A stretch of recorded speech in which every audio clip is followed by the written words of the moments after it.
नमस्कार, मी आशिष जाधव. लक्षवेधी चर्चेत तुमचं स्वागत आहे. बंगालमध्ये जे नाट्य घडलेलं आहे त्यामुळं कोलकात्यापासून दिल्लीपर्यंत एक प्रकारचा संघर्ष पेटलेला आहे. हा संघर्ष वेगवेगळ्या पातळ्यांवरचा आहे.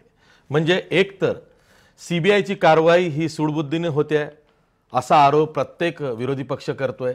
कारण ज्या ज्या पक्षाचे नेते सीबीआयच्या रडारवरती आहेत त्यांच्यावरती गेल्या वर्षभरात या न त्या निमित्तानं कारवाई तेज झाली. पश्चिम बंगालच्या मुख्यमंत्री ममता बॅनर्जी यांचं नाव शारदा चिटफंड घोटाळ्यात घेतलं गेलं. त्यांच्यासोबत त्यांचे अनेक सहकारी होते. त्यातले एक मुकुल रॉय हे भाजपवासी झाले. त्यांना साईडला गेलं.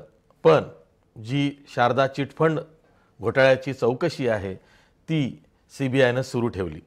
काल रविवारी सीबीआयचं एक पथक 40 जणांच्या टीमला घेऊन कोलकात्यात दाखल झालं. कोलकात्याचे पोलीस आयुक्त राजीव कुमार यांच्या निवासस्थानी धडकलं.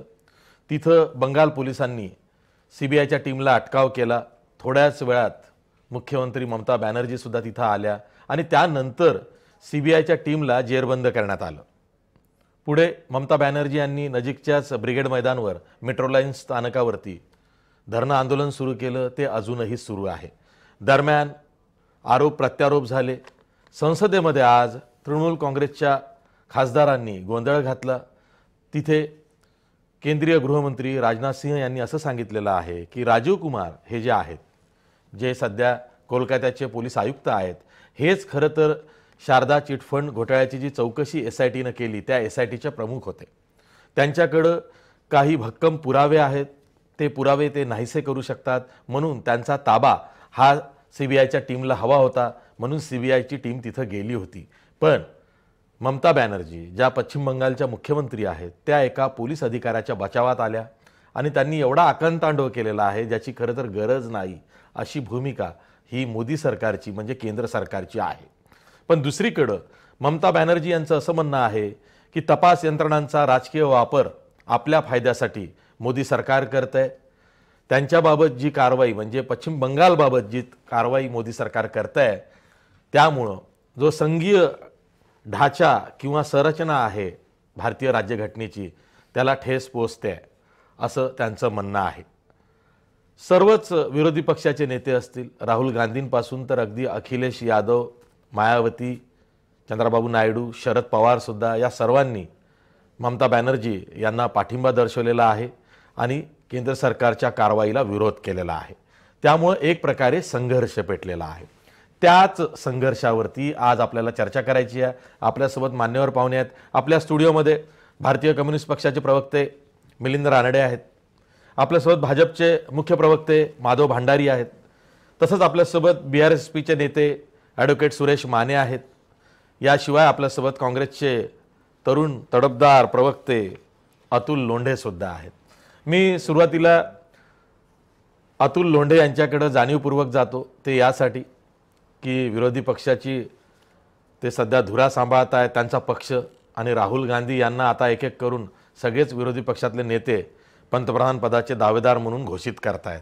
पण काँग्रेस मात्र त्याविषयी अधिकृतपणे काही बोलत नाही आहे. आज हा चर्चेचा विषय जरी नसला तरी खोचकपणे अतुल लोंढे आता काँग्रेस पक्ष विरोधकांची कमान सांभाळतोय हळूहळू. प्रकरण आहे पश्चिम बंगालमधलं शारदा चिटफंड प्रकरणी.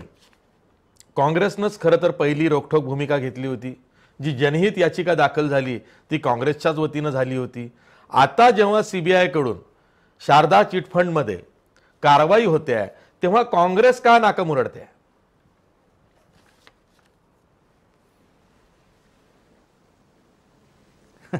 आशिष, आजही आमची भूमिका शारदा चिटफंडच्या बाबतीमध्ये काही बदललेली नाही आहे. भूमिका आहे ती सेंटर स्टेट रिलेशनच्या संदर्भामधली आहे आणि दिल्ली इस्टॅब्लिशमेंट पोलीस ॲक्टच्या अनुषंगाने जी निर्मिती झालेली आहे सीबीआयची त्याच्या भूमिकेच्या संदर्भामध्ये आहे. आता भाजप जे आहे ती राजकीय भूमिका जी आहे ती राजकीयदृष्ट्या खेळण्याच्या याच्यात नाही आहे. आता म्हणजे त्यांनी जे कामं केलेले आहे ती कामाच्या भरोश्यावर त्यांना निवडून देण्याची गॅरंटी नाही आहे. त्यामुळे विरोधी पक्षाला कसं संपवायचं तर त्यांचे अध्यक्ष पहा कसे बोलतात. त्यांचे अध्यक्ष म्हणतात की अजय रॉय आहे तिथले कमिशनर त्यांना ते जाहीर भाषणामध्ये तिथून धमकी देतात. म्हणजे हे अध्यक्ष आहे, पॉलिटिशियन आहे की काय आहे? आता शब्द वापरायला लागला तर ते वापरता पण येईल. आणि सातत्याने तिथे जायचं आणि पोलरायझेशन करण्याचा प्रयत्न करायचा. हे अमित शहा तिथे बोलले की ज्या वेळेस 22 पक्षांची लोक एकत्र आले त्यावेळेस तिथे वंदे मातरम आणि भारत माता की जय म्हटलं नाही, मग सगळ्या चॅनल्सनी दाखवून दिलं त्यांना तसं म्हटलं. आता ह्यांची जी एक वॉशिंग मशीन आहे, भाजपकडे गेला एखादा पॉलिटिशियन की तो प्युअर होऊन जातो. आता तुम्ही मुकुल रॉयचं नाव सांगितलं, हेमंत बिसाव शर्मा आहे, महाराष्ट्रामध्ये विजय गावित आहे, ज्याच्यासाठी 3 दिवस सभागृह बंद पडलेलं होतं. आता हे सगळे तिकडे गेले की त्यांची एन्क्वायरी संपते आणि यांच्या एन्क्वायरी सुरू होते.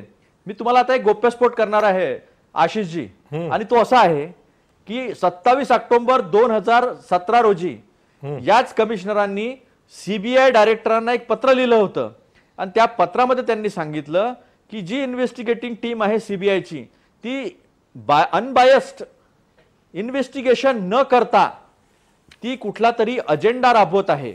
यांनी कलेक्ट केलेले एव्हिडन्सेस जे आहे ते सर्व एव्हिडन्सेस आपण बोलवावे, तपासावे आणि याच्या अनुषंगाने पुढची कारवाई करावे, शक्य झाल्यास अधिकारी बदलावे. मी तुम्हाला ते सांगतोय त्या अनुषंगाने 2 वर्ष झाले या कमिशनरांना त्यांचं कुठलंही पत्र आलेलं नाही, त्याचा त्यांनी रिप्लाय दिलेला नाही की या अनुषंगाने त्यांनी कुठली कारवाई केली नाही. आता ज्या पद्धतीने 22 विरोधी पक्षनेते तिथे जमा झाले, पटण्यामध्ये एवढी मोठी रॅली झाली, या मोठ्या मोठ्या रॅलीज होत आहेत, याच्या संदर्भामध्ये याच्यानंतर जी ऍक्शन होते ती ऍक्शन अशी आहे. आता ही केस सुप्रीम कोर्टात सुरू आहे.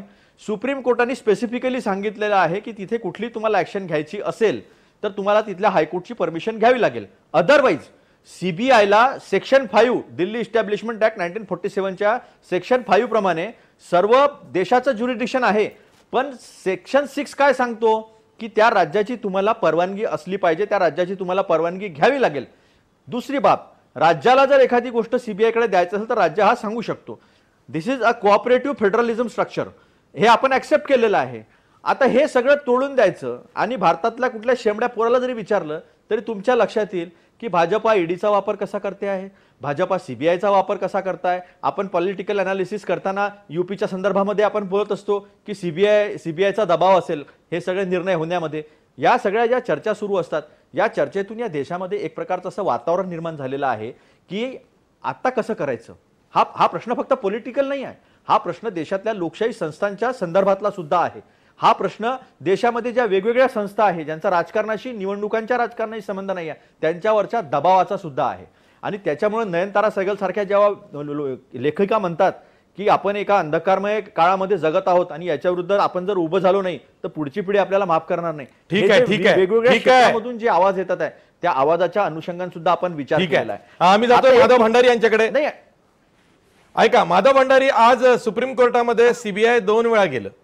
पहिल्यांदा गेलं साहजिकच कालच्या घटनेला घेऊन गेलं की तिथले जे राजीव कुमार आहेत त्यांच्याकडे सीबीआय का पोहोचली होती तर राजीव कुमार हेच SITचे प्रमुख होते आणि त्यांच्याकडे भक्कम पुरावे आहेत, ते नाहीसे करू शकतात. आम्हाला राजीव कुमार यांच्याकडे चौकशी करण्याची परवानगी हवी होती, ती मिळाली नाही, आम्हाला तिथं जाऊ दिलं नाही. त्यावरती सरन्यायाधीश रंजन गोगोई असं म्हणाले की जर का राजीव कुमार यांनी पुरावे नष्ट केले अशी बाब तुमच्याही निदर्शनास आली तर आम्हाला तात्काळ सांगा, त्यांना आम्ही अशी शिक्षा करू की ते सदैव लक्षात ठेवतील. त्यानंतर दुपारनंतर सुद्धा सीबीआयनं सुप्रीम कोर्टात धाव घेतली. तिथं सीबीआय म्हणतंय की कंटेम्प्ट ऑफ कोर्ट झालेला आहे. तो कंटेम्प्ट ऑफ कोर्ट काय झालेला आहे, एक तर बंगालचे पोलीस महासंचालकांनी केला, दुसरा पोलीस आयुक्त राजीव कुमार यांनी केला आणि तिसरा तिथले जे मुख्य सचिव आहेत त्यांनी केला. त्यांनी सीबीआयला कोऑपरेट केलं नाही किंवा सहकार्य दिलं नाही डिस्पाइट सुप्रीम कोर्ट ऑर्डर. तुम्ही सुद्धा सीबीआयच्या याच भूमिकेकडे वळताय, कारण मोदी सरकारवरती असा आक्षेप घेतला जातोय की आतापर्यंत मोदी सरकारने काही केलं नाही. यातले जे एक सूत्रधार आहेत मुकुल रॉय यांना तुम्ही भाजपमध्ये घेतलं आणि त्यांना पवित्र केलं, पण त्याच वेळी तुम्ही शारदा चिटफंड विरोधातली चौकशी मात्र सीबीआयच्या माध्यमातून ही पुढे रेटताय. 2 दिवस आधी अमित शहा भाषणातनं उल्लेख करतात 2 दिवसांनी सीबीआयचं पथक राजीव राव यांच्या घरी पोहोचतं. त्यामुळे इथं कुठेतरी सूडबुद्धीनं वागलं जात आहे असा आरोप होतोय.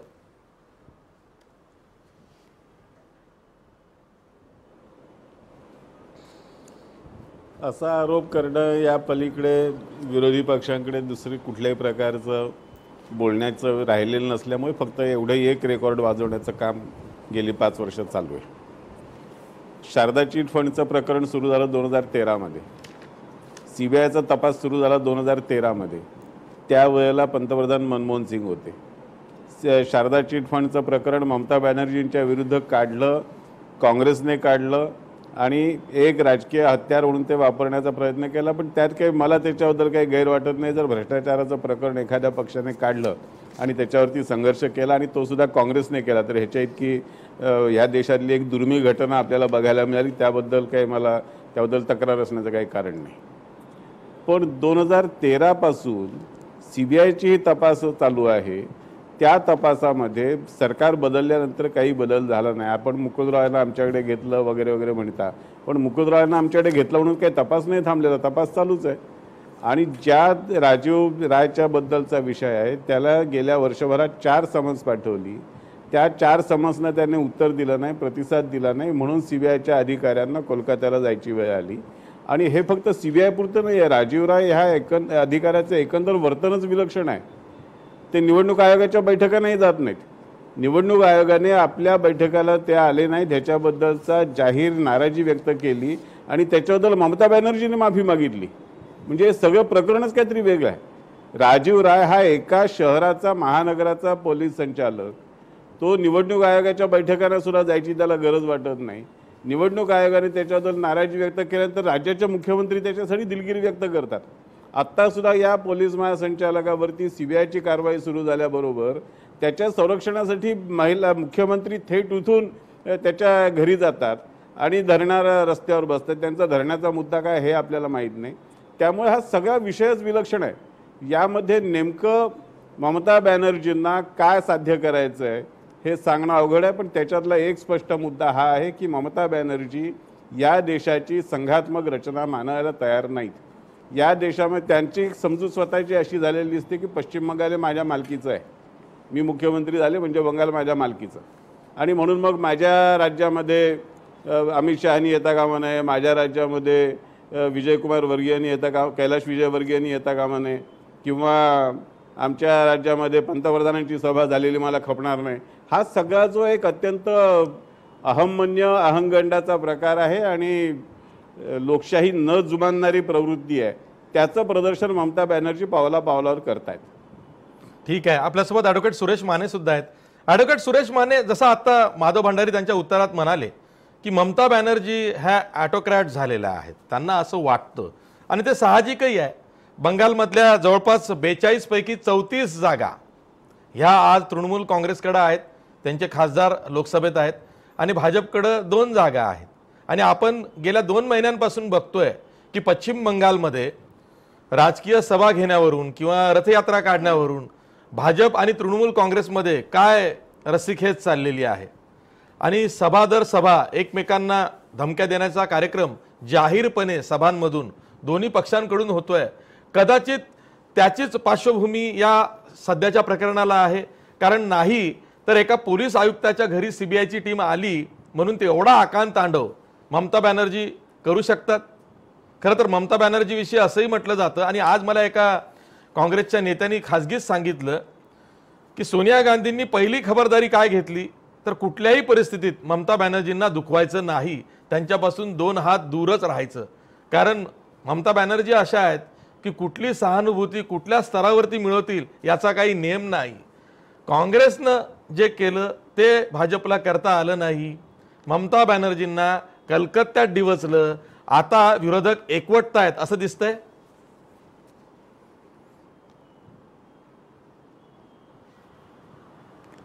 आशिष, पहिल्यांदा एक गोष्ट आपण स्पष्टपणे समजून घेऊया की गेल्या 4-6 महिन्यापासून भारतीय जनता पार्टी आणि तृणमूल काँग्रेस यांच्यातलं राजकीय युद्ध अत्यंत टोकाला पोहोचलेलं आहे.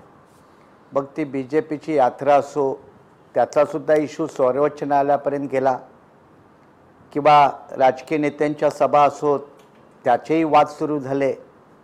उत्तर प्रदेशचे मुख्यमंत्री त्यांचं हेलिकॉप्टरही लँड होऊ नाही झालं आणि या सगळ्या वादाच्या पार्श्वभूमीवरती सर्व विरोधकांची एक सभा, ज्याला आपण युनायटेड अपोजिशन म्हणतो, त्याची सभा पश्चिम बंगालमध्ये झाली.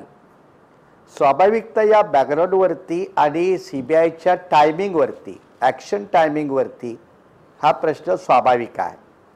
CBIचा गैरवापर याच्या अगोदर झाला आहे, ते काही नवीन नाही. पण या सगळ्या प्रक्रियेमध्ये आता कायदेशीर आणि राजकीय लढाई अशा दोन प्रकारच्या लढाया केंद्र आणि राज्याच्या संदर्भात उभ्या राहिलेल्या आहेत. आणि राज्याच्या वतीनं एक प्रकारे ममता बॅनर्जी आहेत आणि केंद्राच्या वतीनं BJPचं सरकार आहे, असं हे स्वरूप आलेलं आहे. आता मूळ मुद्दा मगाशी चर्चेतून आला, लोंढेंच्याही आला आणि भंडारींच्याही मुद्द्यातून आला, की राजीव कुमार हे एक साधे एका शहराचे कमिशनर आहेत, पोलीस कमिशनर आहेत, आयुक्त आहेत. आता हे आयुक्त पूर्वी SITचे प्रमुख आहेत म्हणून त्यांच्याकडे एव्हिडन्स आहे असं आपण मानतोय. तर इतक्या वर्ष, इतक्या दिवस सरकार, CBI का गप्प बसली? कारण CBI स्वतः एवढी फेऱ्यामध्ये अटकलेली आहे की चंदा कोचर प्रकरणावरती CBIचा अत्यंत बायसपणा स्पष्ट झालेला आहे.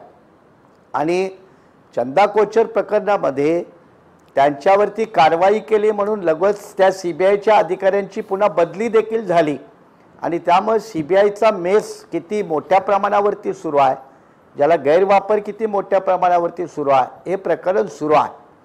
राजीव कुमारच्या घरी जाऊन त्याला जर झडती घ्यायची होती आणि जसं भंडारी म्हणाले की त्याला 4 वेळा समन्स पाठवलं पण त्याने ते ऐकलं नाही. जेव्हा 4 वेळा समन्स जातं CBIचं आणि एखादा अधिकारी ऐकत नाही तर त्याची एक कायदेशीर प्रोसिजर आहे. CBIच्या अधिकाऱ्याने एक सर्च वॉरंट घेऊन जायला पाहिजे होतं. ते सर्च वॉरंट घेऊन जाता फक्त CRPC 160 खाली एक कायद्याचं नोटीस घेऊन गेले. त्या नोटिसाच्या आधारावरती झाडाझडती करता येत नाही.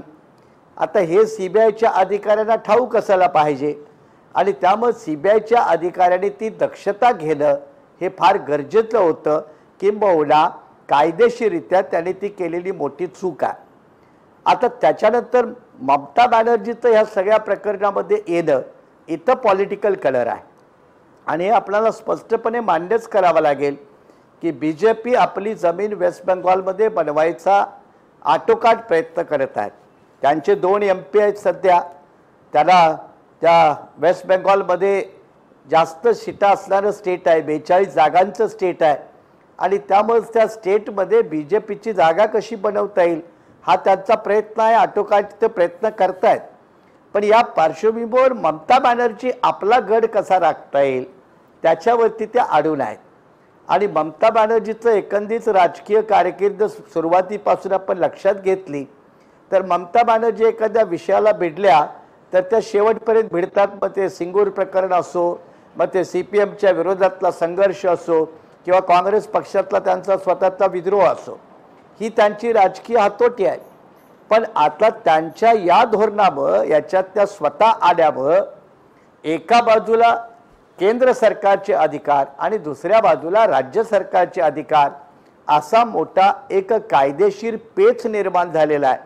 आणि त्यामुळे या पेचावरती उद्या सर्वोच्च न्यायालय काय भाष्य करतं हे अति महत्त्वाचं आहे. आता याच्यामध्ये सर्वोच्च न्यायालयामध्ये कोण गेले तर CBI गेले. पण राजीव कुमार हे कोलकाता हायकोर्टमध्ये सुद्धा गेलेले आहेत. आणि त्यांना मात्र कोलकाता हायकोर्टनं सुद्धा इमिजिएट रिलीफ आज नाकारला, जसा CBIला सुप्रीम कोर्टाने नाकारला. पण सर्वोच्च न्यायालयाचे चीफ जस्टिस गोगोई यांनी जे आज ऑब्झर्वेशन केलेलं आहे की मला असं वाटत नाही की ते एखादा पुरावा नष्ट करतील. कारण शारदा चिट फंड मोठा घोटाळा आहे, अनेकांना माहिती आहे. जवळजवळ मला वाटतं माझ्या माहितीनुसार तो 2250 कोटीचा तो घोटाळा आहे. आणि लाखो बिचारे गरीब स्मॉल सेव्हिंग करणारे लोक त्याच्यामध्ये फसवले गेलेले आहेत. त्याच्यामुळे काही MPना अटक झालेली आहे. त्या तृणमूल काँग्रेसच्या 4 MPवरती त्याचा संशय आहे. या सगळ्या राजकीय गोष्टी स्पष्ट असताना चीफ जस्टिस गोगोई असं आज म्हणाले की आम्हाला असं वाटत नाही, कोर्टाला असं वाटत नाही की ते तसं नष्ट करतील. आणि तसं जर नष्ट करतील तर उद्या आम्हाला डिटेल ॲफिडेविट द्या, त्याचे पुराव्यासह उद्या आमच्या समोर मांडा. म्हणजे उद्या जेव्हा सर्वोच्च न्यायालय याची हिअरिंग घेईल, सुनावणी घेईल, तेव्हा खरी तथ्य हे बाहेर येतील आणि राजकीय बाजू आहे ती आपल्या चर्चेमध्ये राहील. पण कायदेशीर परिस्थिती मात्र उद्या सर्वोच्च न्यायालय जेव्हा CBIचं पिटिशन ऐकेल, त्याच्यावरती ऑर्डर करेल. याच्यापूर्वीची जी ऑर्डर आहे 2014ची, ती 2014ची ऑर्डर जनरल आहे की स्टेट गव्हर्नमेंटनं एजन्सीनं कोऑपरेट करावं, अशी एक जनरल ऑर्डर आहे. पण उद्या सर्वोच्च न्यायालय ठरवेल की त्या ऑर्डरचा भंग केलेला आहे का, अवमानना केलेली आहे का. म्हणून उद्या CBIचं एक ॲप्लिकेशन आणि एक कंटेम्प्ट पिटिशन या दोन्हीवरती सर्वोच्च न्यायालय काय म्हणतं याच्यावरून हा सगळा धुरळा शांतपणे बसेल. तेव्हा भूमिका निर्णायक आहे ती सर्वोच्च न्यायालयाची. ठीक आहे, आपण एक ब्रेक घेणार आहोत आणि त्यानंतर डाव्यांची काय भूमिका आहे. डावे कुठे आहेत? ते फक्त दुरून मजा बघतायत का, की हे भाजप विरुद्ध ममता बॅनर्जी म्हणजे तृणमूल काँग्रेस असा सामना आहे? शारदा चिटफंड घोटाळा हा झालेला आहे. अशा वेळी ममता बॅनर्जी कितीही आव आणत असतील की नाही, माझ्या राज्यावरती हा केंद्र सरकारचा घाला आहे, तरी पण सर्वसामान्य जनता शारदा चिटफंड कसा विसरेल असं डाव्यांना वाटतंय का? मग ते डावे म्हणजे तेव्हाचे सत्ताधारी म्हणजे बुद्धादेव भट्टाचार्यांचं जे सरकार होतं ते CPM असतील किंवा त्यांचेच भाऊ CPI असतील, दोन्ही डावे एकत्र करूया. डाव्यांना काय वाटतं हे आपण विचारात घेऊया, पण ब्रेक नंतर.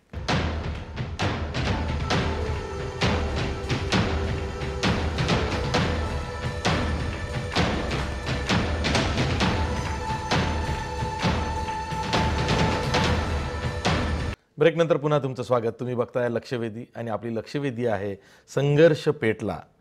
तो कोणामध्ये पेटला तर CBI विरुद्ध विरोधी पक्ष, ममता बॅनर्जी विरुद्ध केंद्र सरकार, मोदी सरकार, असा हा संघर्ष आहे की त्या पलीकडचा हा संघर्ष आहे. आपल्यासोबत मिलिंद रानडे आहेत जे भाकपचे म्हणजे भारतीय कम्युनिस्ट पक्षाचे प्रवक्ते आहेत. मिलिंद रानडे, जसं मी आधी म्हणालो की तुम्ही फक्त दुरून बघताय, पण तरीसुद्धा पश्चिम बंगालमधली जी परिस्थिती आहे आणि परवा एक तुमची मोठी रॅली दोन्ही डाव्या पक्षांची मिळून झालेली आहे, तिला अभूतपूर्व प्रतिसाद मिळालेला आहे. त्या पार्श्वभूमीवरती ममता बॅनर्जी विरुद्ध मोदी सरकार असा हा सामना पश्चिम बंगालमध्ये रंगतोय आणि खरं तर गेल्या 3-4 महिन्यापासून तो अगदी शिगेला पोहोचलेला आहे. या चिटफंड घोटाळ्याची चौकशी झाली पाहिजे ही तुमची सुद्धा मागणी होती. पण त्याच वेळी डाव्यांचं असंही म्हणणं आहे की टायमिंगला घेऊन त्यांचा आक्षेप आहे. टायमिंगला घेऊन सर्वच विरोधी पक्षाचा आक्षेप आहे. नाही, हा फक्त टायमिंगचा नाही आहे. प्रश्न असा आहे की नरेंद्र मोदी सत्तेत आल्यापासनं प्रत्येक ठिकाणी मोडतोड निरंतरपणे चालू आहे आणि याचं कारण असं आहे, नरेंद्र मोदींचा लोकशाहीवरचा विश्वास हा बेताचा आहे. सत्ता माझ्या हाती एकवटली पाहिजे याचा अट्टाहास आहे. नरेंद्र मोदी सत्तेत आल्यापासनं CBIचे प्रकरण घोटाळे आपापसात 2 अधिकारी लढत आहेत. रात्री 2 वाजता त्यांना काढलं जातं, रात्री 2 वाजता दुसरा आणला जातो, हे आपण पाहतो. इलेक्शन कमिशन गुजरातची निवडणूक 4 दिवस लेट जाहीर करतं, हे आपण पाहतो. आपला जो आयोग होता, प्लॅनिंग कमिशन होतं, ते पूर्ण बंद केलं जातं. RBI मध्ये त्यांच्या मर्जीतले आलेले सुद्धा त्यांना सुद्धा राजीनामा द्यायला लागतो. RBI मधल्या जो फंड आहे त्या फंडावरती सरकारचं लक्ष आहे, याच्यावरनं RBI मधली लोक नाराजी व्यक्त करतायत, जाहीर होतंय, जनतेसमोर येत आहे. अशा पद्धतीने प्रत्येक ठिकाणी एक प्रकारची मोडतोड. सगळ्यात मोठं उदाहरण म्हणजे सुप्रीम कोर्टाच्या 4 जजेसना सरकारची ही जी लुडबुड आहे, सरकारचा जो हस्तक्षेप आहे, याच्याबद्दल आपल्या TV कॅमेऱ्याच्या समोर येऊन बोलावं लागलं. ही आजपर्यंत कधीही भारतात घडलेली घटना नव्हती. या प्रत्येक इन्स्टिट्यूशन आत्ता जे कलकत्त्यामध्ये होतंय, जसं मगाशी उल्लेख केला, ममता बॅनर्जी या सुद्धा पूर्णपणे लोकशाही पद्धतीने जाणाऱ्या नाहीत. तिथे इलेक्शनमध्ये फॉर्म भरून न देणं असे अनेक प्रकार त्यांच्या राज्यात होत आहेत आणि त्या त्याच्याकडे कानाडोळा करतायत. पण मुद्दा असा आहे की आज ज्या पद्धतीने हे नाटक रंगतंय, हे नाटकाची मजा घेणं हा शब्दप्रयोग सुद्धा बरोबर नाही आहे. याचं कारण ह्याच्यातनं देशाचं खच्चीकरण होतंय. देशातल्या ज्या 2 इन्स्टिट्यूशन्स आहेत, एक राज्याचं पोलीस दल बंगालमधलं आणि दुसरं केंद्र सरकारचं CBI, याच्यात प्रश्न तयार झालेला आहे. राज्य आणि केंद्र यांच्यामध्ये प्रश्न तयार झालेला आहे. असं धरा, 1 मिनिट मानूया की ते जे पोलीस अधिकारी होते ते एखादे त्यांच्याकडचं प्रूफ डिस्ट्रॉय करणार होते. याच्यामध्ये तुम्ही एखाद्या अत्युच्च IPS अधिकाऱ्यावरती तुम्ही एक त्याच्यावरती अविश्वास दाखवता, याच्यामधनं तिथलं एक मॉरल डाऊन होतं. दुसरं समजा असं आहे असं गृहीत धरलं तर त्याची रीत अशी असते की केंद्र सरकारने त्या राज्याच्या चीफ सेक्रेटरींना किंवा मुख्यमंत्र्यांना दिलं पाहिजे. मुख्यमंत्र्यांशी तुमचं पटत नाही, चीफ सेक्रेटरी हा तर IAS अधिकारी असतो, त्याला सांगितलं पाहिजे. पण तसं न करता 40 अधिकारी की जे रँकने यांच्यापेक्षा ज्युनियर आहेत, त्यांच्या इक्वल रँकचे सगळे 40 अधिकारी नव्हते, हे त्यांच्या घरी पाठवणं हे या सिस्टीममध्ये न बसणारी गोष्ट आहे. आणि मला पाहिजे तर मी सिस्टीम कधी केव्हाही कशी तोडेन, हा जो राज्यकारभाराचा भाग आहे याच्यामधनं राज्य आणि केंद्र याच्यामध्येही तयार झालेलं आहे. आणि त्या पोलीस फोर्समध्ये आता त्या 40 अधिकाऱ्यांना तिथल्या पोलिसांनी कोंबून गाडीमध्ये नेऊन पोलीस स्टेशनला बंद केलं. तो जो CBIचा अधिकारी आहे तो खुन्नसमध्ये राहणार, हा जो आहे हा खुन्नसमध्ये राहणार की आमच्या अधिकाऱ्याला तुम्ही कसं पकडायला येता किंवा त्यांच्या घरी कसे जाता. म्हणजे संपूर्ण फोर्स जो आहे तो डिमॉरलाइज होणं आणि देशाची प्रतिमा ही डागाळणं हे काम झालेलं आहे. आणि याला मला असं वाटतं की मुख्यत्वे मोदी सरकार कारणीभूत आहे. ममता बॅनर्जींची जी काम करण्याची पद्धत आहे त्याचे आम्ही बिलकुल समर्थक नाही, पण त्या आज इलेक्शनमधनं एक मुख्यमंत्री झालेले आहेत आणि त्या राज्यामध्ये या पद्धतीने इंटरव्हेन्शन करणं हे दोन्ही कम्युनिस्ट पक्षांना बरोबर वाटत नाही.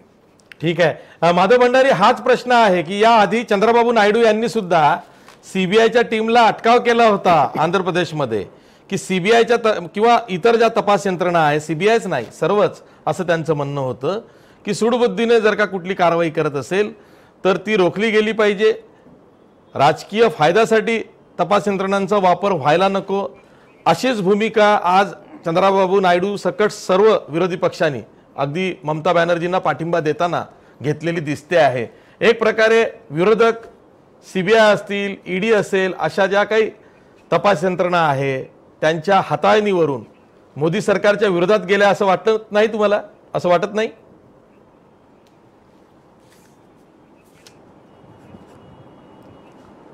सूडबुद्धी कशाला म्हणायची हाच खरा प्रश्न आहे. मोदी साहेब जेव्हा गुजरातचे मुख्यमंत्री होते तेव्हा काँग्रेस सरकारच्या नेतृत्वाखाली CBI 9 वर्ष नरेंद्रभाई मोदींची चौकशी करत होतं आणि गुजरात विधानसभांच्या निवडणुकांच्या तोंडावर CBIचं पथक पाठवून मुख्यमंत्र्यांची 8 तास चौकशी CBIने केली. त्यावेळेला नरेंद्रभाई मोदींनी किंवा भाजपाने अशा तऱ्हेचा कुठलाही अखंड तांडव थैथयाट केला नाही. जी त्या यंत्रणांचा अधिकार होता तो मान्य केला. आता ती मुख्यमंत्र्यांची चालवलेली 9 वर्ष चौकशी ऐन निवडणुकीच्या तोंडावर तिथे जाऊन केलेलं हे नाटक, या सगळ्याला सूडबुद्धी म्हणायचं की काय म्हणायचं?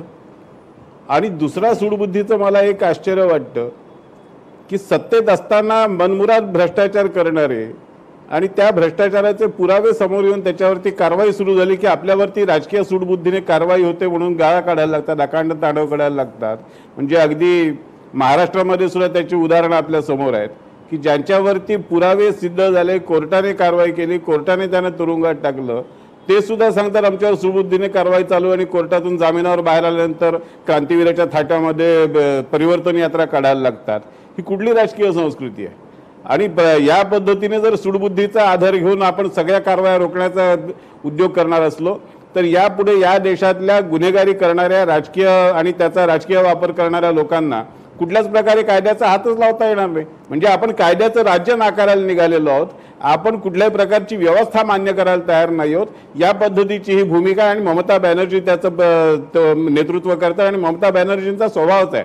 ममता बॅनर्जी या देशाचं संविधान सुद्धा मानतात की नाही याच्याबद्दल माझ्या मनात शंका आहे. कम्युनिस्टांना आता परस्पर पाहुण्याच्या हातून पाहुण्याच्या लाठीने साप मारला जातो असं वाटत असेल भाजपच्या विरोधात ममता बॅनर्जी भांडतायत म्हणून, पण ममता बॅनर्जींनी कम्युनिस्टांना काय पद्धतीने वागवलं आणि ममता बॅनर्जींना तोंड देताना कम्युनिस्टांची काय तारांबळ उडालेली आहे हे सुद्धा आपल्याला माहिती आहे.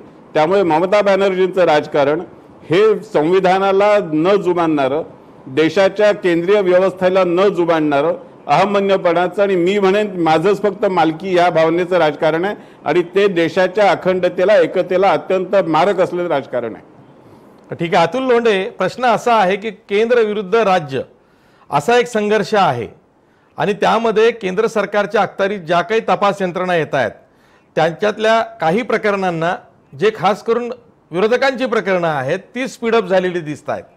म्हणजे 4 वर्ष काही झालं नाही, पण आता ती स्पीडअप झालेली आहे. हेच काँग्रेसचं दुखणं आहे. कारण मग रॉबर्ट वड्रांच्या विरोधातलं प्रकरण असेल, किंवा अगस्ता वेस्टलँडचं प्रकरण असेल, किंवा तुमचं नॅशनल हेराल्डचं प्रकरण असेल, अशी अनेक प्रकरणं जी काँग्रेसशी संबंधित आहेत ती सुद्धा स्पीडअप झालेली आहेत. आणि दुसरीकडं पंतप्रधान नरेंद्र मोदी असतील किंवा अमित शहा असतील, जाहीर सभांमधनं हे सांगतायत की घोटाळेबाजांना सोडलं जाणार नाही. जर का ते शासनकर्ते आहेत आणि शासनकर्ते जर का असं म्हणत असतील की घोटाळेबाजांना सोडलं जाणार नाही, तर विरोधक हे का लावून घेत आहेत की घोटाळेबाज आम्हीच आहोत आणि आमच्याच विरोधात सरकारला कारवाई करायची आहे.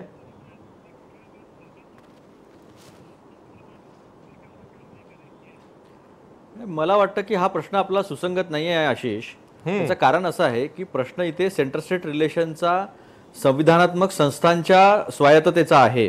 आता मिलिंदजी जे बोलले होते आरबीआय पासून अनेक याच्यावर, आता भंडारी साहेब बोलले की गुजरातमध्ये फार त्यांनी संयमानं वगैरे घेतलं, तर आपल्या ते संयम संजीव भट आहेत, ते एक शहा म्हणून हे होते, IAS अधिकारी होते, वंजारा विडी वंजारा आहे, हे सगळी प्रकरणं लोयापर्यंत येऊन पोहोचतात. त्याच्यामधली जी सहिष्णुता वगैरे जी ती आपण पाहिली आहे. इन्फॉर्मेशन कमिशनरची 9 वर्ष अपॉइंटमेंट न करणे गुजरातमध्ये, या सगळ्या गोष्टी ज्या आहे या अतिशय सहिष्णुतेच्या आणि लोकशाहीला मानणाऱ्या आहे. एक नॅशनल टेररिस्ट रिसर्च सेंटर जे आहे ते पूर्ण देशभर उभारण्याचा जो आहे तो प्रयत्न आमच्या वेळेस, तेव्हा पी चिदंबरम साहेब हे गृहमंत्री होते, त्यावेळेस त्या गोष्टीला विरोध करणारे मोदीजी होते. GST जो सर्वात गुड अँड सिंपल टॅक्स आहे त्याला विरोध करणारे मोदीजी होते. त्यामुळे त्यांची किती सहिष्णुता आणि लोकशाहीवरचा किती विश्वास आहे हे सगळ्यांना माहिती आहे. राहता राहिला प्रश्न घोटाळ्यांचा, तर आम्ही राफेलच्या घोटाळ्यासंदर्भातही बोललेलो आहोत. राफेलचा घोटाळा सुद्धा समोर काढलेला आहे आणि चिक्कीसारखे असे 20-21 घोटाळे जे आहे ते आम्ही काढलेले आहे. आता तुम्ही जो आमचा प्रश्न उपस्थित केलेला आहे आशिष, ते आम्ही कोर्टामध्ये जात प्रत्येक गोष्टीला उभा आहोत. हेराल्डचा जिथपर्यंत प्रश्न आहे तो कंपनी लॉचा, कंपनी ऍक्टचा, इन्कम टॅक्सचा प्रश्न आहे. तो यांनी उगाच त्याच्या संदर्भामध्ये चर्चा करतात. त्याच्या खोलात गेले ना तर तोंडावर पडल्याशिवाय दुसरं काही हातात येणार नाही. रॉबर्ट वड्रा जे आहे त्यांना ते कोर्टामध्ये जे आहे त्याची केस जी आहे ते लढत आहेत. कोर्टामध्ये आम्ही जाऊन लढत नाही असं नाही आहे, त्या केसच्या संदर्भामध्ये कोणी बोललं नाही आहे. पण जेव्हा तुम्ही वापर करता राजकीय गोष्टी ज्या आहे आणि राजकीय विरोधकाला संपवण्यासाठी संस्थेचा जर वापर केला आणि हा पायंडा पडला, तर मग याच्यातनं भाजप तरी वाचेल का, काँग्रेस तरी वाचेल का, किंवा कुठले तरी लोक वाचतील का? मग हा पायंडा जो आहे तो किती चुकीचा आहे. आणि असं का बोललं जातं विरोधकांकडनंही किंवा 70 वर्षामध्ये ह्या ज्या गोष्टी झाल्या नाही आहे. 1991 साली देशाच्या अर्थव्यवस्था किती चांगली डेव्हलप केली होती. VP सिंग आणि अडवाणी साहेब, वाजपेयी साहेब यांचं सरकार आलं होतं, त्यावेळेस सुद्धा आपण रिझर्व्ह बँकच्या रिझर्व्हला हात लावला नव्हता. मग ह्या अशा गोष्टी कशा येतात? 4 जजेस, 4 सुप्रीम कोर्टातले जजेस बाहेरून सांगतात की शेवटी अल्टिमेट कोर्ट हे लोकांचं आहे, म्हणून आम्ही लोकांच्या कोर्टपर्यंत जातो आहोत. आणि जजेस शेवटल्या दिवशी कसा निर्णय देतात? इन्व्हेस्टिगेटिंग ऑफिसर म्हणतो की कॉन्स्पिरेटरीज अमित शहा, आणि की कॉन्स्पिरेटरीज अमित शहा म्हटल्यानंतर त्याच्या या बयानामध्ये कोर्टामध्ये आल्यानंतर सुद्धा शेवटल्या दिवशी जेव्हा ते मिश्रा रिटायर होतात त्या दिवशी त्यांच्याकडनं जजमेंट कसं येतं? याच्या जर आपण कडी जोडल्यानं, तर त्या कडी जोडल्यानंतर ज्या याचं चालू आहे केंद्रीकरण, जे चालू आहे ज्या पद्धतीचं 2-3 लोकांचं, त्या 2-3 लोकांच्या सत्तेच्या केंद्रीकरणातून विरोधकांना संपवण्यासाठी जर याचा वापर होत असेल तर त्याच्या विरुद्ध आवाज हा उठलाच पाहिजे. कारण की कुठली पार्टी नाही, या देशाची लोकशाही सुप्रीम आहे. या देशाच्या लोकशाहीसाठी लोकांनी बलिदान दिलेले आहे आणि ह्या देशाची लोकशाही 70 वर्षामध्ये आम्ही सगळे सामान्य माणसांपासून मोठ्या नेत्यांपर्यंत सगळ्यांनी टिकवलेली आहे. त्यामुळे या गोष्टीवर ऑब्जेक्शन कसे येतात? म्हणजे जजेस लोक ऑब्जेक्शन, काटजूंनी काय प्रश्न विचारले आता 4 दिवसापूर्वी, कशा पद्धतीच्या गोष्टी ज्या चालू आहे, या गोष्टी घडत असताना काय समोर येत आहे आणि का असं होत आहे? जज लोयाच्या संदर्भामध्ये आता पुन्हा हायकोर्टामध्ये वेगवेगळ्या गोष्टी पुढे येऊन आलेल्या आहे. त्यामुळे या सगळ्या गोष्टी ज्या आहे, या गोष्टीला जर कोणी म्हणत असेल की बा स्वतःच्या बचावाकडे सरकार आहे, जेव्हा आपण सीबीआयला, ईडीला किंवा आयबीला लोकशाही म्हणतो, तेव्हा जर का त्यांनी त्यांच्या पद्धतीनं कारवाई केली, सीबीआयने का असा विचार करावा की 2 महिन्याच्या अंतरावरती कदाचित आचारसंहिता लागेल किंवा महिन्याभराच्याच आचारसंहिता लागेल म्हणून आपण आता काही कारवाईच करायला नको?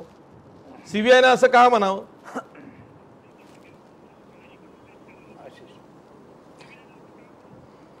नाही, असं आहे आशिष, सीबीआयला काय म्हणायचं आहे आणि काय नाही म्हणायचं आहे त्यांचे रूल बुक आहे, प्रोसिजर लेट डाऊन आहे की सीबीआयने कसं काम केलं पाहिजे आणि काय नाही केलं पाहिजे. प्रश्न हा येतो की सीबीआयला जे म्हणायचं नसतं, राजकीय लोकांना जे म्हणायचं आहे, सत्तेवर जे बसलेले आहे त्यांना जे जे म्हणायचं आहे, जे करायचं आहे ते करून घ्यायचं आहे, हा प्रश्न उपस्थित झाला म्हणून हे प्रश्नचिन्ह उपस्थित झाले. मला सांगा, सीबीआयच्या ऑफिसवर रेड केलेली पाहिली का हो तुम्ही कधी?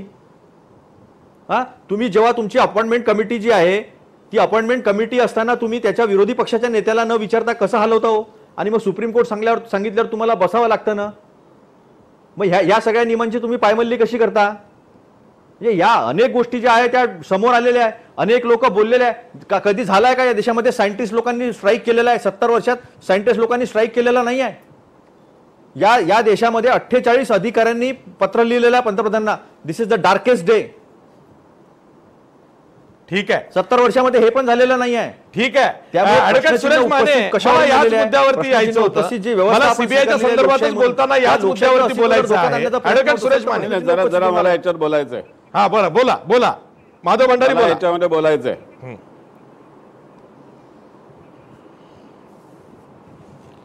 एक तर असं आहे की सर्वोच्च न्यायालयाच्या न्यायमूर्तींच्या प्रेस कॉन्फरन्सचा उल्लेख पुन्हा पुन्हा केला जातोय. ज्या 4 न्यायमूर्तींनी प्रेस कॉन्फरन्स घेतली होती ते न्यायमूर्ती त्यांच्याच सर्वोच्च न्यायालयातल्या व्यवस्थेबद्दल बोलत होते, त्यांचं सरकारबद्दल ते काही बोललेले नाहीत. आणि त्याच्यानंतर ते न्यायमूर्ती बदलले, त्यातलेच एक जण मुख्य न्यायमूर्ती झाले. आत्ताच 15 दिवसापूर्वी एक बातमी आलेली आहे की ज्या मुद्द्यांवरती त्यांनी पत्रकार परिषद घेतली होती त्या मुद्द्यांची परिस्थिती आजही पुन्हा तशीच आहे. त्यामुळे त्या न्यायमूर्तींचा पत्रकार परिषद घेण्यामागचा उद्देश काय होता आणि त्यांना कुणाशी संघर्ष करायचा होता याची उत्तरच देश देऊ शकतात. त्याच्यामध्ये सरकारचा कुठल्याही प्रकारचा संबंध नाही आणि सरकारशी त्याचा संबंध जोडण्याचं कारण नाही. नयनतारा सहगलांचा उल्लेख केला. याच नयनतारा सहगल ना 1975 मध्ये आणीबाणीचं समर्थन करत होत्या.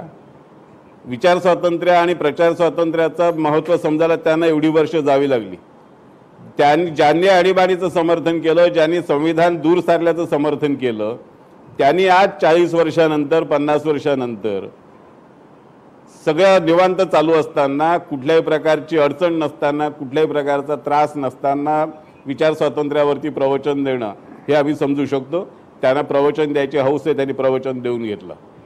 पण त्यामुळे नयनतारा सहगल आणि सर्वोच्च न्यायालयाचे न्यायमूर्ती यांचा इथे लावलेला संबंध काही लागू नाही, गैरलागू मुद्दे आहेत. हे आत्ताचा जो CBI मधला आणि ममता बॅनर्जींचा चाललेला विषय, ममता बॅनर्जी सरळ देशाच्या केंद्र सत्तेच्या सार्वभौमत्वाला आव्हान देण्याची भूमिका घेत आहेत.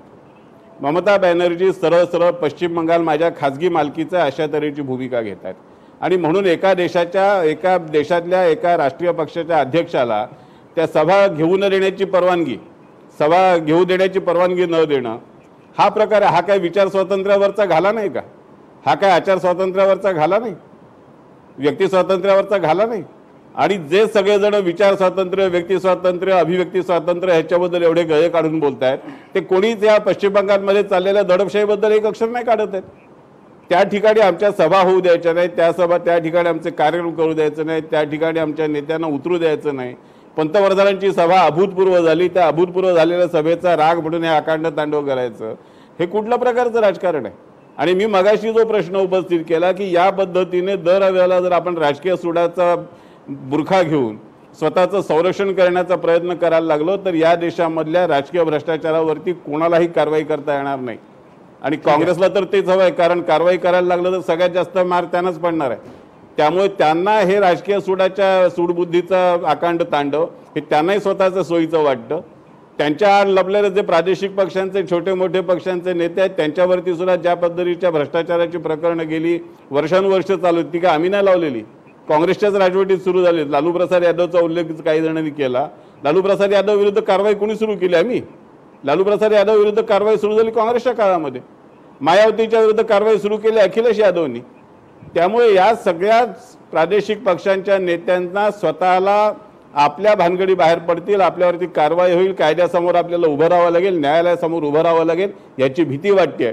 आणि म्हणून ते सगळेजण ममता बॅनर्जीच्या आडून ह्या सगळ्या भीतीला सामोरं जायचा प्रयत्न करतात. ठीक आहे. मिलिंद रानडे, प्रश्न असा आहे की राज्य पोलीस हा स्टेट लिस्ट मधला विषय म्हणजे राज्य सूचीतला विषय आहे, म्हणून ममता बॅनर्जी मला उत्तर द्यायचं आहे. पंतप्रधानांची सभा असेल किंवा योगी आशिष, मला आदित्यनाथांची उत्तर सभा द्यायचं आहे. असेल, यामध्ये हे रोडा टाकण्याचा, अटकाव करण्याचा आशिष. प्रयत्न केलेला आहे. ममता बॅनर्जींचं जे वागणं आहे की राज्य पोलिसांच्या अहवालाला घेऊन सभा नाकारणं, रथयात्रा नाकारणं, यामुळे सुद्धा हा संघर्ष इतका उफाळून आलेला आहे, त्याचं पर्यावसान आज इथवर झालेलं आहे. याचं उत्तर देण्याच्या आधी तुमचा मगाशी जो मुद्दा होता, सीबीआय ही स्वायत्त संस्था आहे, ती स्वायत्त आहे, ती मोकाट संस्था नाही आहे. त्यामुळे स्वायत्त संस्थेने तिथल्या जर काय पोलीसच्या कमिशनरची चौकशी करायची असेल तर त्याचा जो रूट आहे, त्याचा जो मार्ग आहे, तो मार्ग का सोडला आणि डायरेक्ट का गेले. आणि हे जे डायरेक्ट जाणं आहे हे त्या सीबीआयला आत्ता ज्या पद्धतीचा पॉलिटिकल इंटरव्हेन्शन नरेंद्र मोदींच्या सरकारचं आहे त्यामुळे हे धजावू शकतात. आणि याच्यामुळे देशातल्या जी एक यंत्रणा आहे, राज्य आणि केंद्र, याच्याबद्दलचे प्रश्न तयार होतात आणि हे याचे इफेक्ट लॉंग टर्म असतात. आज भाजपचं सरकार आहे, उद्या राहील किंवा जाईलही, पण हे इफेक्ट राहतात आणि ते आपण टाळले पाहिजेत. त्याच्यानंतर तुमचा जो मुद्दा आहे की ममता बॅनर्जींनी दोन गोष्टी आहेत त्याच्यामध्ये. भाजपने जेव्हा जेव्हा रथयात्रा काढलेली होती 92 साली 91 साली, तेव्हा जिथनं जिथनं ती रथयात्रा गेली तिथे तिथे हिंदू मुस्लिम दंगे झाले. हा त्यांचा इतिहास आहे. आम्ही बाबरी मशीद पाडणार नाही असं पार्लमेंटमध्ये आणखीन सर्वोच्च न्यायालयाला ॲफिडेव्हिट देऊन सुद्धा त्यांनी ती पाडली. हा खोटेपणाचा त्यांचा इतिहास आहे. तेव्हा बंगालमध्ये की जिथे मुसलमानांचं प्रमाण जास्त आहे अशा ठिकाणी आत्ता त्याच्याच बाजूच्या भागामध्ये जो याचा कायदा आणलेला आहे ज्याला तिथले 7 राज्य विरोध करतायत, अशा पार्श्वभूमीवरती दंगे होऊ शकतात ही भीती असणं हे पूर्णपणे गैर आहे असं म्हणता येणार नाही. पण त्याचबरोबर ममता बॅनर्जी ज्या पद्धतीने वरवंटा फिरवल्यासारखं राज्य करतायत तिथे की पंतप्रधानांची सभाच होऊ द्यायची नाही, कोणाची सभाच होऊ द्यायची नाही, हेही गैर आहे, हे मानलं पाहिजे. ठीक आहे, त्यामुळे ठीक आहे. ममता बॅनर्जीने सुद्धा आपल्याला लोकशाही पद्धतीने राज्य करायचंय. आता झालंय असं की ममता बॅनर्जींना जसं माधवजी म्हणाले तसं त्यांना आहे बंगाल माझ्या मालकीचं वाटतं आणि नरेंद्र मोदींना देश माझ्या मालकीचा वाटतो. तेव्हा ही दोन मालकांची भांडणं जनतेने किती सोसायची. ठीक आहे, ठीक आहे. आपण एक ब्रेक घेणार. ब्रेक नंतर मी ॲडव्होकेट सुरेश माने यांच्याकडे जाणार आणि त्यांना हा प्रश्न विचारणार आहे की सीबीआयच्या संचालकपदी ऋषिकुमार शुक्ल यांची नियुक्ती झाली. त्यांनी हातात कार्यभार घेण्याची वाट न बघता जे हंगामी संचालक आहेत नागेश्वर राव यांच्या नेतृत्वात कारवाई केली जाते आणि म्हणून मग या सीबीआयच्या कारवाईला राजकीय वास येतोय. मी त्याबद्दल त्यांना छेडणार आहे, पण ब्रेक नंतर.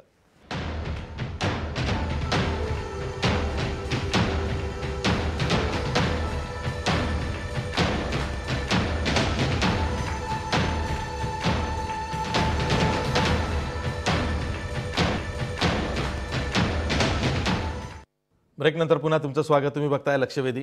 मी थेट जातोय ॲडव्होकेट सुरेश माने यांच्याकडे. सुरेश माने, जसं मी आधी म्हणालो की सीबीआयच्या नव्या संचालकपदी ऋषिकुमार शुक्ल यांनी पदभार स्वीकारण्यापूर्वीच आदल्याच दिवशी नागेश्वर राव यांच्या नेतृत्वात ही कारवाई केली जाते आणि नागेश्वर राव असतील किंवा त्याआधी राकेश असताना आलोक वर्मा प्रकरण असेल, या सर्वांमधून सीबीआयचा राजकीय वापर होतो हे जनमानसावरती बिंबवलं गेलेलं आहे.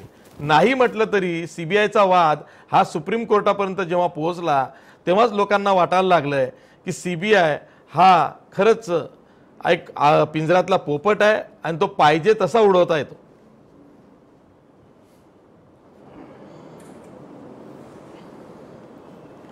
आशिष, खरं आहे की आज पुन्हा पार्लमेंट जेव्हा आपण कामकाज पार्लमेंटचं पाहिलं तेव्हा पार्लमेंटमध्ये घोषणा होती की सीबीआय केंद्र सरकार का तोता है.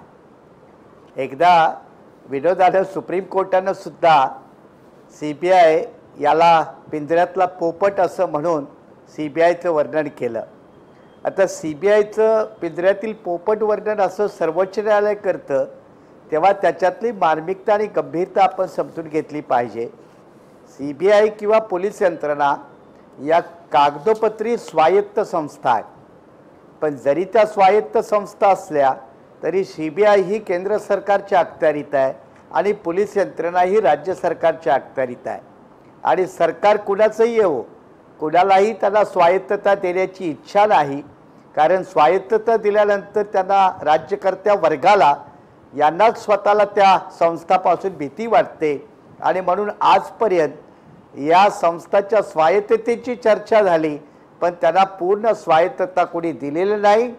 पोलीस रिफॉर्मचा कमिशनचा रिपोर्ट येऊन पडलेला आहे. CBIच्या स्वायत्ततेबद्दल चर्चा होते, पण त्यांना स्वायत्तता कोणी द्यायला तयार नाही. आता आपण जो उल्लेख केला की नागेश्वर राव हे हंगामी असताना त्यांनी ही कारवाई करण्याची गरज होती का, आणि त्याचं उत्तर सरळ नाही आहे. केव्हा नवीन डायरेक्टर आले होते आणि नवीन डायरेक्टर मंडेला म्हणजे आज सोमवारी चार्ज घेणार होते, आणि त्याच्या अगोदर रविवारी नागेश्वर राव ज्यांची नेमणूक संशयाच्या भोवऱ्यामध्ये होती त्यांनी अशा प्रकारची कारवाई करणं, याच्यामुळं स्वतः नागेश्वर राव आणि केंद्र सरकार हे दोन्ही वादाच्या भोवऱ्यामध्ये ओढले गेलेले आहेत. आणि त्यामुळं की याला पार्श्वभूमी जी आहे ती केंद्र सरकार आणि राज्य सरकार अशा स्वरूपाची प्राप्त झालेली आहे. आणि म्हणून खरं म्हणजे नागेश्वर रावांनी ही कारवाई करायला नको होती, संडेला तरी करायला नको होती. आज जर ती करायची होती तर सर्व कायदेशीर प्रक्रिया पूर्ण करायला पाहिजे होत्या, ज्या कायद्यामध्ये लिखित स्वरूपाच्या आहेत. इवन सर्वोच्च न्यायालयामध्ये जाऊन ते सहज म्हणाले असते की आम्हाला सर्च वॉरंटची परवानगी द्या किंवा आम्हाला काय अरेस्ट करायचे असेल तर परवानगी द्या. सुप्रीम कोर्टाने त्यांचं म्हणणं ऐकलं असतं आणि त्याच्यानुसार त्यांना कारवाई करता येणं शक्य होतं. पण त्या स्टेजेस त्यांनी नाकारल्या आणि त्याच्याऐवजी जसं रानडे म्हणाले की कनिष्ठ दर्जाचे अधिकारी घेऊन जाऊन त्यांच्या डायरेक्ट घरामध्ये कार्यालयामध्ये जर तुम्ही सर्च वॉरंटची कारवाई कराल तर ती शक्य होत नसते. आणि त्याचा राग स्वाभाविकपणे एक राज्याच्या मुख्य म्हणून ममता बॅनर्जींना येणं स्वाभाविक आहे. मगाशी जी चर्चा चालली होती ती थोडी व्यापक होण्याची गरज आहे की संस्थात्मक अस्तित्व आणि राजकीय पक्षांचं दिलं जाणारं आश्वासन याच्यावरती किती विश्वास ठेवायचा. आणि त्याचा उल्लेख रानडेंनी केलेला आहे की जेव्हा संस्थात्मक हल्ले राजकीय पक्षाकडून होतात, मग ती न्यायपालिका असेल, ते लोकायुक्त संस्था असेल, ते ज्युडिशियल अपॉइंटमेंट असतील किंवा आणखी केंद्र सरकारच्या कक्षेतील आणखी किंवा राज्य सरकारच्या कक्षेतील विविध घटनात्मक किंवा कायदेशीर संस्था असतील, तर आपल्या देशामध्ये राज्यकर्त्या वर्गामध्ये आणि राजकीय पक्षामध्ये ही संस्कृती वाढायला लागले की जिथं आम्ही आहोत तिथं तुम्ही काही बोलायचं नाही आणि जिथं तुम्ही आहात तिथं आम्ही येण्याशिवाय राहत नाही. हा प्रकारचा संघर्ष केंद्र राज्य संबंधामध्ये निर्माण होतोय. आणि म्हणून सत्तेत कुणी असू द्या, राज्यात असू द्या किंवा केंद्रात असू द्या, हे राजकीय पक्ष जबाबदारपणे वागणार आहात की नाही, हे घटनात्मक संस्थांचं मूल्यांकन की अवमूल्यांकन करणार आहेत, यांची काही घटनात्मक नीतिमत्तेत वाढ होणार आहे की नाही, हाही प्रश्न महत्त्वाचा आहे. अन्यथा सर्व राजकारणाच्या कसोटीवरती जर कारवाया होत असतील तर लोकांच्या नजरेमध्ये तुम्ही सर्वजण संशयाच्या भोवऱ्यामध्ये येतात. मग त्या ममता बॅनर्जी असोत किंवा नरेंद्र मोदी असोत, ते दोघेही संशयाच्या भोवऱ्यामध्ये आल्याशिवाय राहत नाही.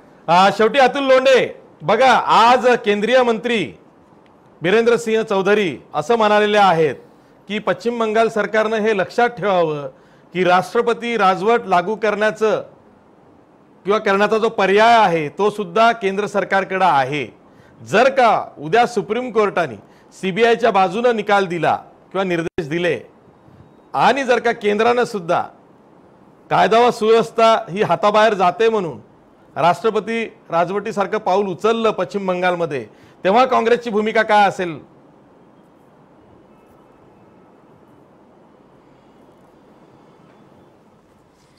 असं आहे की सुप्रीम कोर्ट जे म्हणल ते सर्वांना मान्य असलंच पाहिजे आणि ती संस्कृती आमच्या पक्षाची आहे. पण एक गोष्ट आपण लक्षात घ्या आशिषजी, सुप्रीम कोर्ट म्हणायच्या पहिले भाजपच्या नेत्याला हा कोणी अधिकार दिला न्यायदान करण्याचा, हा सुद्धा प्रश्न आपण उपस्थित केला पाहिजे.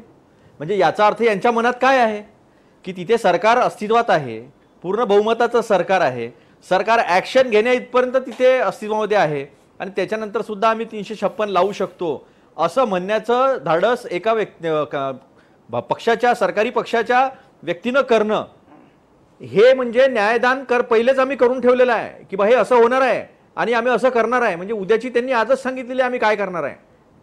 आणि जसं मगाशी मिलिंदजी बोलले होते की तिथे सभा का नाकारल्या जातात, हे आशिषजी तुम्हालाही माहिती आहे, मलाही माहिती आहे. पण मगाशी थोडेसे माधवजी जे बोलले होते त्या 2-3 गोष्टी मला करेक्ट करायच्या होत्या, म्हणून तुम्ही वेळ दिला, धन्यवाद. लवकर वेळ संपलेला आहे, लक्षात घ्या. जजेसनी सरळ स्पष्टपणे म्हटलं होतं की जे रोस्टर मला आहे ते द्यावं रोस्टर लागेल कोणतरी नंतर. बाहेरून कंट्रोल करत माझ्या बुद्धीचा गैरफायदा घेऊ नका. सम आउटर पॉवर असं त्यांनी स्पष्टपणे म्हटलं होतं. नयनतारा सहगल यांनी त्यावेळेस सुद्धा मला विरोध वेळ केला द्या. होता, पण त्यावेळेसची इमर्जन्सी कॉन्स्टिट्युशनल होती. ज्या पद्धतीनं बाहेरून प्रयत्न केला होता सीआयच्या माध्यमातून ते नाही केलेला. कॉन्स्टिट्युशनल होतं. आताची जी चुकीची इमर्जन्सी माहिती आहे देऊ नका. ती कॉन्स्टिट्युशनल नाही, ती एका व्यक्तीच्या हिटलरशाहीचं प्रतीक आहे. आणि हे जे आहे रिलायन्स वाले हे आयबीसी मध्ये गेले आहे, बँक करप्सी ऍक्ट मध्ये त्यांना रफाईलचा कॉन्ट्रॅक्ट देऊन दिले देशाच्या सुरक्षेसाठी प्लेन बनवण्याचा. आणि संस्थात्मक भांडणं कसे लावतात, सीबीआय वर्सेस आयबी अधिकारी यांचे सुद्धा भांडणं लागलेले आहे नरेंद्र मोदी आल्यानंतर. ठीक आहे, ठीक 70 आहे. वर्षानंतर तुमचं दुखणं कळलंय. लागते आहे. अशा राफेलची अनेक सीबीआय घटना आहेत. चौकशी लागत अनेक नाहीये आणि घटना सीबीआय सातत्यानं सगळा घटना तपास आपल्याला करते दिसत आहेत. इतरत्र. नाही, आमचं दुखणं नाही आहे.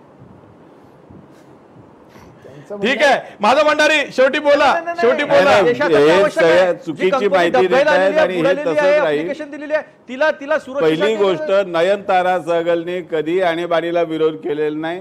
आणीबाणी संविधानिकरित्या लावलेली नाही. आणीबाणी केवळ इंदिरा गांधींची खुर्ची जात होती म्हणून आणीबाणी लावली आणि त्यामध्ये विचार स्वातंत्र्याचा आर्टिकल 352 वाचा एक वेळा. घोटला हा आर्टिकल 352 वाचा. तो इतिहास तुम्ही सांगून आर्टिकल बदलू शकत 352 नाही. वाचा. आहे तो इतिहास आर्टिकल आहे. 352 तो इतिहास बदलू अतुल शकत लोंढे नाही. आणीबाणीचं समर्थन कशाला करताय? खोटं सांगू नका. आत्ताचा लोकांना जो कळतं, मुद्दा लहान आहे लोकांना. आणीबाणी आणि हा सगळा मुद्दा नाही नाही, आणीबाणीच्या आर्टिकल बाबतीत 352 तुम्ही मी खोटा प्रचार constitutionality करण्याचा चर्चा प्रयत्न करतोय. आता करू नका. constitutionality आणीबाणीचा चर्चा जे करतो इतिहास आहे. आहे तो इतिहास आपल्या समोर आहे.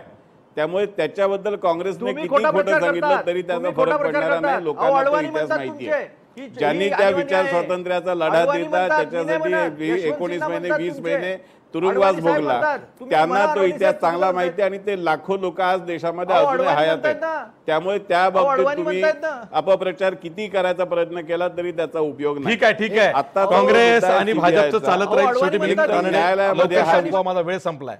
आपल्या एका मराठी सिनेमातलं एक महत्वाचं वाक्य आहे, मारुती कांबळेच्या 356 खुनाचं काय मुद्दा ते झालं. काढताय. तसं मी विचारू 356 इच्छितो, चा व्यापम गैरवापर घोटाळ्याचं काँग्रेसने काय आपल्या झालं. कारकिर्दीमध्ये सीबीआयचा किती केला? पोपट तिकडे जाणार आहे का? 1957च्या केरळच्या सरकारपासून आतापर्यंत आता 1900 सीबीआयचा पोपट हा विषय सुद्धा काँग्रेसच्या राजवटीमध्ये सर्वोच्च न्यायालय बोललं. आमच्या राजवटीत नाही व्यापमचा प्रश्न काँग्रेसच्या विचारला, राजवटीत झालं होतं. व्यापम- त्यामुळे जे व्यापम- आहे ते पाप काँग्रेसचं आहे, जे आहे ते व्यापमचा धंदे प्रश्न काँग्रेसचे कळला, व्यापम. आहेत. आणि आम्ही आज काढणारा काँग्रेसला ही व्यापम भीती वाटते की आपले गावोगाव ठिकठिकाणचे भ्रष्टाचाराची प्रकरण बाहेर पडतात. त्याच्यामध्ये कायद्यासमोर जायची वेळ आपल्याला येते. आपल्याला कायद्याला तोंड द्यावं लागणार आहे, न्यायालयाला तोंड द्यावं लागणार आहे. आणि त्याचा भीतीपोटी हे ममता बॅनर्जीच्या पदराआड दडून हा विरोधाचा प्रयत्न करतायत. ममता बॅनर्जीच्या आड हे स्वतःची व्यापम- कातडी व्यापमचं काय झालं वाचवण्याचा भंडारी प्रयत्न साहेब? करतायत. या व्यापम- पलीकडे याच्यामध्ये काँग्रेसच्या दाव्यामध्ये काही अर्थ नाही. ठीक आहे, ठीक आहे. उद्या सुप्रीम कोर्टामध्ये फैसला होणार आहे. सीबीआय सुप्रीम कोर्टामध्ये आज 2दा गेलेला आहे. अवमान याचिका घेऊन सुद्धा दुसऱ्यांदा गेलेला आहे. आणि या दोन्ही याचिकांवरती म्हणजे आधी अर्ज आणि नंतर अवमान याचिका अशा एकूणच सुनावण्या ह्या उद्या सुप्रीम कोर्टात होणार आहे. सुप्रीम कोर्टाचं काय म्हणणं आहे? सुप्रीम कोर्ट सीबीआयची बाजू उचलून धरतंय का की सीबीआयला फटकारतंय? ममता बॅनर्जी काय करतात याकडेही सर्वांचं लक्ष आहे, कारण ममता बॅनर्जी अजूनही कोलकात्यात धरणं आंदोलन सुरूच आहे त्यांचं. त्यामुळं विरोधक हे एकवटलेले आहेत. पण याचा फायदा नेमका कोणाला होईल? यामधून बंगाली अस्मिता ही पश्चिम बंगालमध्ये उफावून येऊ शकते. त्याचा फायदा हा ममता बॅनर्जीला होऊ शकतो. त्याचवेळी विरोधक मग ते प्रादेशिक पक्ष का असेना हे सगळे एकत्र होऊ शकतात. हे नेमकं जे पाऊल आहे मोदी सरकारनं उचललेलं किंवा सीबीआयनं उचललेलं आहे, हे जाणीवपूर्वक उचललेलं आहे का यावरती येत्या काळात विश्लेषणासह चर्चा होणार आहे. आज ती आपण करण्याचा प्रयत्न केलेला आहे, पण प्रकरण खूप गंभीर आहे. एकूणच निवडणुका जवळ आल्यानंतर सगळं वातावरण ज्या पद्धतीनं तापतंय त्यात राजकीय वातावरण सुद्धा तापतंय. मी सर्व मान्यवर पाहुण्यांचे आभार मानतो. इथेच थांबतो. पाहत राहा जय महाराष्ट्र न्यूज.